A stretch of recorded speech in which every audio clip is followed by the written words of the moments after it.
Olá pessoal, tudo bem? Então, estou aqui de novo para dar continuidade àquela conversa que a gente estava tendo, né, sobre geografia física, que é um assunto que cai bastante no Enem, sobretudo aí domínios morfoclimáticos. E aí na última aula a gente parou aí conversando sobre, no último vídeo na verdade, né, sobre a Amazônia, e agora eu vou falar de Cerrado, que é o que cai bastante no Enem. Cara, o que você tem que saber sobre esse domínio morfoclimático? Primeira coisa, pensa no relevo ali do Cerrado. O que se destaca? Chapadas sedimentares, tá? Então, isso é bem característico de questão de prova. Começa descrevendo aquela paisagem ali do Cerrado, falando de chapada. Então, falou de chapada, tu já dá uma sublinhada que provavelmente vai falar ali de Cerrado, beleza? Então, vamos lá. Como é que é o clima desse domínio morfoclimático, tá? O Cerrado, pensa aí, aonde que você encontra o Cerrado? Quando você imagina assim, o que vem à sua cabeça? Geralmente centro-oeste. Então é isso. Qual é o clima predominante ali no centro-oeste? Tropical típico, ou tropical semiúmido, ou tropical continental. Beleza? Características. Verão quente e chuvoso, inverno frio e seco. Resumindo para você, tem duas estações bem definidas, né? Então, verão quente e chuvoso, inverno frio e seco. É um clima marcado pela sazonalidade de chuvas, ou seja, as chuvas ocorrem no verão, e não ocorrem no inverno. Por que você tem essa alternância entre estação úmida e estação seca? O verão é quente e chuvoso porque você tem a MEC jogando umidade lá da região norte, ali para o centro-oeste, por exemplo. Beleza? São os chamados rios voadores. Esse vapor d'água que vem da Amazônia passa pelo centro-oeste e chega até o sudeste, por exemplo. Tudo certo? Ok? Então, preste atenção no seguinte. Meu amigo, se tem essa alternância entre estação úmida e estação seca, a vegetação vai ser adaptada a isso. Então, a vegetação do Cerrado é uma vegetação tropófila. O que é uma vegetação tropófila? Ela é adaptada à alternância entre estação úmida e estação seca. Belezinha? Outras características.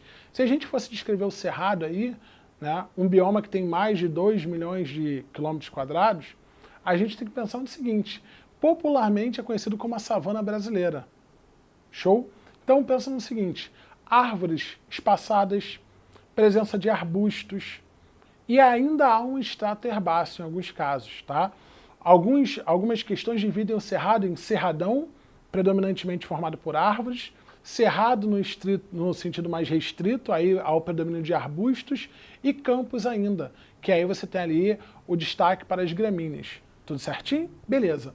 Então pensa no seguinte, olha só, eu não falei que é uma vegetação adaptada a essa alternância entre estação úmida e estação seca? Uma dessas adaptações é o quê?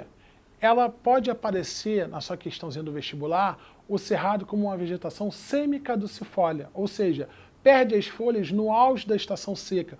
Para que ele perde essas folhas? Para reduzir a perda de água. Show? Seguindo aí, o que mais que você pode falar do cerrado? Você tem ali as veredas. As veredas, elas funcionam, né, como uma verdadeira caixa d'água. Isso já foi uma questão do Enem. As veredas é aquela vegetação tipo buriti, que é muito comum na nascente e na margem dos rios. O Enem adora perguntar isso para você, estabelecer uma relação entre escoamento superficial e presença de vegetação. Se eu tenho uma vegetação numa área, a tendência é que quando chova, essa água infiltre no solo e o solo vai armazenando essa água e aos poucos ele vai liberando essa água para os rios. Se eu tenho uma área desmatada, choveu, a água vai bater e não vai infiltrar muito pouco, logo escoa muita coisa para o rio. O rio enche e esvazia muito rápido. Aqui não, no Cerrado, o Cerrado ele é uma floresta de ponta cabeça. Raízes profundas para tirar a água do lençol freático durante o período seco. E aí quando chove, o que acontece?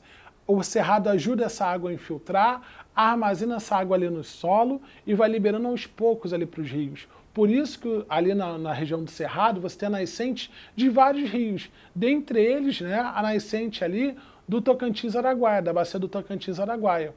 Né? Lembrando que o Tocantins-Araguaia, ele nasce ali no centro-oeste, lá no Bico do Papagaio ele encontra o Araguaia e vão desaguar lá no Golfão Amazônico. Então é um rio aí, é uma bacia que é muito importante para o escoamento da soja, beleza?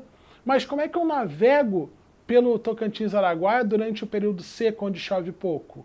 É uma dificuldade. Qual é a solução? Construção de eclusas. Tanto que isso é uma obra do PAC, Programa de Aceleração do Crescimento, para tentar resolver esse problema aí. O Tocantins ele não é um rio que serve apenas para navegação, tá? Ele também serve para geração de energia. Hidrelétrica de Tucuruí. Objetivo, fornecer energia lá para o grande projeto Carajás. Então veja que essa bacia tem vários usos, navegação, né? Geração de energia. Voltando para o Cerrado então, o que você tem que ter em mente? Tá? Marcos, o que eu tenho que saber sobre o Cerrado quando eu falo? Vegetação com destaque para o estrato arbustivo, né? Raízes profundas para pegar água do lençol freático. Tropófila é adaptada a essa alternância de estação úmida e estação seca e é marcada por incêndios naturais. Os incêndios fazem parte da dinâmica do Cerrado. Eles ocorrem na transição do inverno para o verão. Inverno, vários dias sem chover, a biomassa encontra-se ressecada, com o aumento da temperatura, pega fogo. Só que a vegetação é preparada para isso. Então, o caule é recoberto por cortiça, que é um material inerte ao fogo. O fogo, quando ele passa, ele vai promover a ativação do banco de sementes, vai queimar as folhas e frutos e vai fornecer assim cinzas para o solo que vão fornecer nutrientes. Então, o fogo natural está de boa, o problema é o homem. A partir da década de 60 para 70, você teve a expansão da fronteira agrícola para o Cerrado. Vários sulistas migraram para o Cerrado em busca de terras mais baratas. E aí você vai ter uma grande devastação do Cerrado a partir dessa expansão da fronteira agrícola. Beleza? Devastação como assim, Marcos? Desmatamento, contaminação do solo e da água por agrotóxicos. Show? Lembrando, quem vai expandir essa fronteira agrícola?